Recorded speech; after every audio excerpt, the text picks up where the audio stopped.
Sebenarnya bid'ah itu bukan sesuatu yang tidak dicontohkan oleh Rasulullah, akan tetapi sesuatu yang memang tidak disukai oleh Wahabi. Berdoa, mendoakan negara di hari kemerdekaannya di tanggal 17 Agustus oleh Wahabi tak luput dari pembid'ahan juga. Mendoakan negara agar aman sentosa menjadi negeri yang gemah ripah loh jinawi, bid'ah.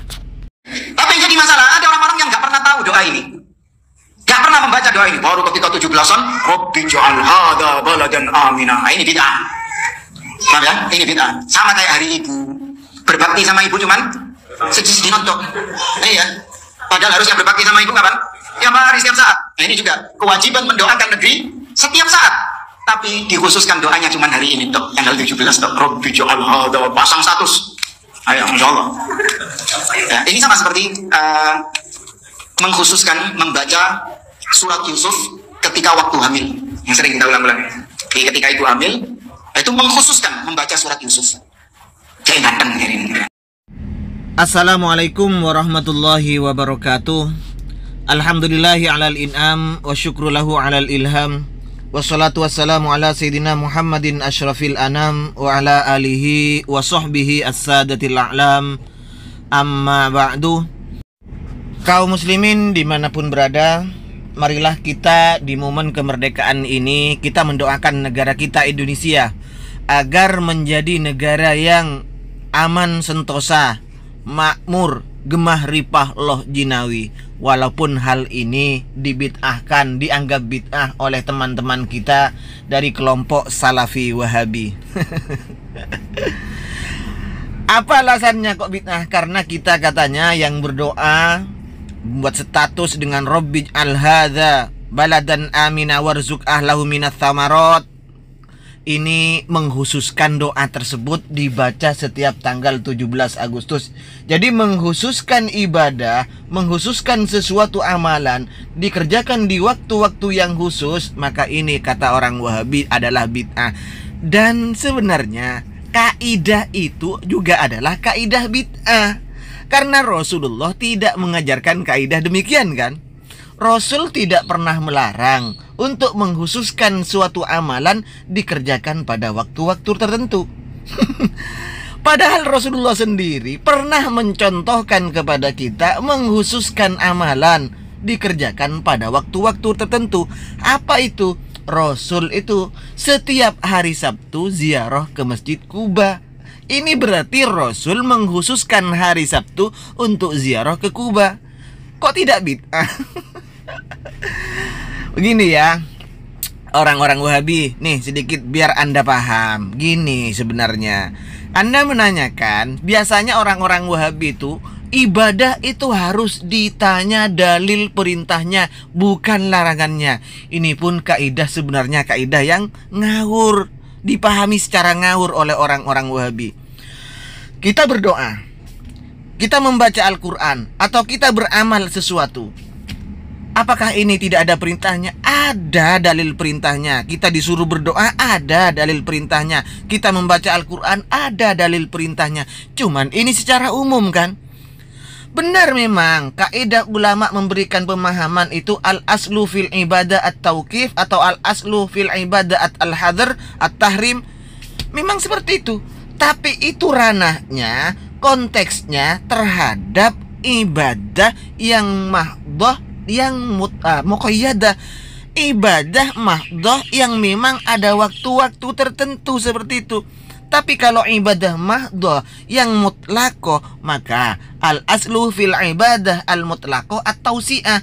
Ibadah mutlak asalnya ya harus diluaskan. Kita tidak boleh membatasi seperti orang-orang Wahabi. Kalau dikhususkan dianggap bid'ah. Padahal kita tahu ya, setiap tanggal 29 Ramadan di Arab Saudi itu, Mekah dan Madinah itu, imamnya Syekh Sudais, Allah maafir lahu, itu menghususkan membaca doa Al-Quran, hatmil Quran di dalam sholat. Ya, setiap tanggal 29 Ramadan dikhususkan untuk membaca doa hatmil Quran, itu pun dilaksanakan di dalam sholat. Nggak bid'ah itu. Makanya jangan ngawur ya. Ibadah dicari larangannya, jangan ditanya larangannya, tapi tanya dalil perintahnya. Perintahnya sudah ada tapi umum, Bi. Contoh sekarang begini, kalau Anda memahami kaidah seperti itu, sholat mutlak, ada dalil perintahnya kan? Sholat mutlak.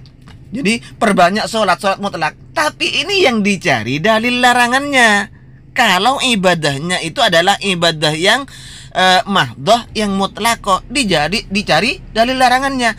Kita silahkan mau sholat kapan saja, tapi ingat, ada larangan mengerjakan sholat mutlak di waktu-waktu tertentu. Tidak boleh itu, makanya dicari dalil larangannya.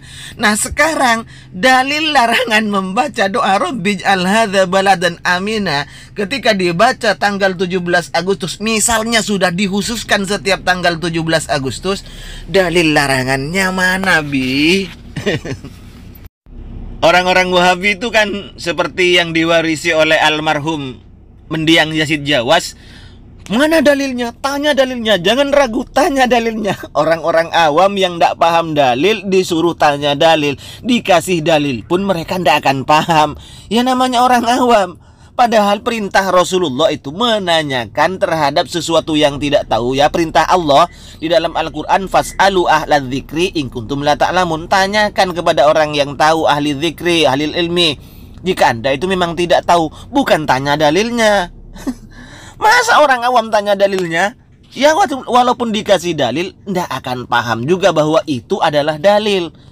Baik, kita sekarang buka kitab Fathul Bari.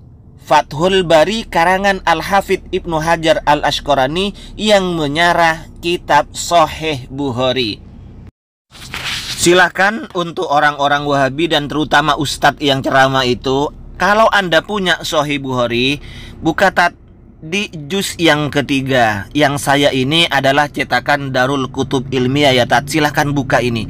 Ini cara ulama menjadikan dalil, cara ulama istimbat dalil terhadap hadis Rasulullah Tat. Lihat ini, seperti ini cara ulama itu istimbatnya Tat.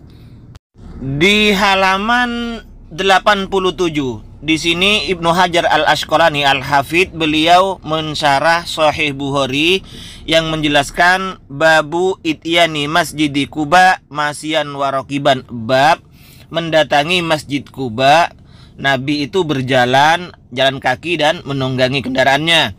Nah, dari hadis inilah wa fi hadzal hadisi ala ikhtilafi turukihi, diambil pemahaman dari hadis ini dari berbagai jalur rawinya. Ini adalah dalalatun ala jawasi tahsisi ba'dil ayyam bi ba'dil a'malis sholihah. Ini sebagai dalil untuk memperbolehkan menghususkan suatu amalan, menghususkan hari-hari tertentu untuk mengerjakan amalan-amalan tertentu. Wal mudawamah ala dzalika, dan rutin dikerjakan setiap itu. Karena Nabi juga rutin mengerjakan setiap hari Sabtu.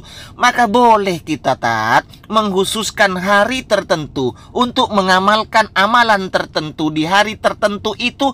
Maka ini boleh berdasarkan hadis Nabi, berdasarkan fi'lun Nabi yang setiap hari Sabtu mendatangi Masjid Quba, baik Nabi jalan kaki ataupun menunggangi.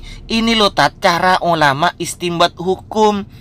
Jangan hanya tanya dalil, tapi Anda dan jamaah Anda tidak mengerti apa itu dalil.